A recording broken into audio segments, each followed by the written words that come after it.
অনবদ্য, দুর্দান্ত, I pleasing.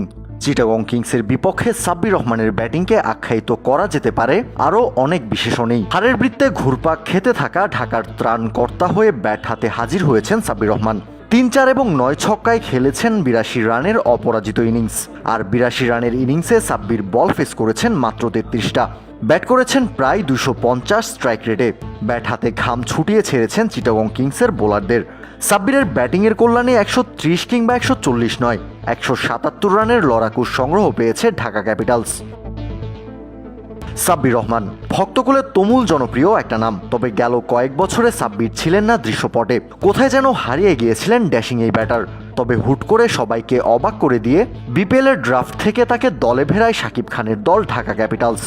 দল পেয়েও বিতর্কিত কাজে ঢাকার টিম ম্যানেজমেন্টকে বিব্রত করেছেন, যে কারণে তাকে প্রথম 3 ম্যাচের একটাতেও একাদশে রাখেনি দলটা। সুযোগ দেওয়া হয় 4 নম্বর ম্যাচে, যেখানে ব্যাট হাতে ব্যর্থ হয়েছিলেন তিনি। হারের বৃত্তে ঘুরপাক খেতে থাকা ঢাকা চিটাগং কিংসের বিপক্ষেও ভরসা রাখে সাব্বিরের উপর, আর দ্বিতীয়বার সুযোগ পেয়ে বাজিমাত করেন সাব্বির।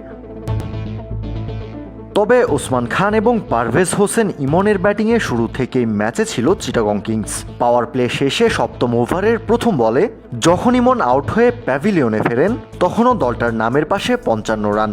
সেখান থেকে গ্রাহাম ক্লার্ককে সাথে নিয়ে চিটাগং কিংসকে এগিয়ে নিতে থাকেন ওসমান।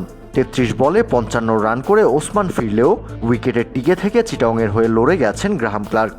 14 ওভার শেষে ততক্ষণে দলটার নামের পাশে 126 রান। জিততে হলে তখনও 36 বলে দরকার 52 রান।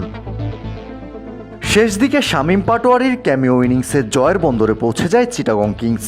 প্রথম ম্যাচ হেরে আসর শুরু করা চিটাগং জিতেছে টানা দ্বিতীয় ম্যাচে। অন্যদিকে সাব্বিরের দানবীয় ব্যাটিংও বাঁচাতে পারেনি ঢাকাকে। বাজে বোলিং এবং ফিল্ডিংয়ের কারণে টানা 5 ম্যাচে পরাজয় বরণ করতে হয়েছে ঢাকা ক্যাপিটালসকে। কাউসার শান্ত, ক্রিক ফ্রেঞ্জি।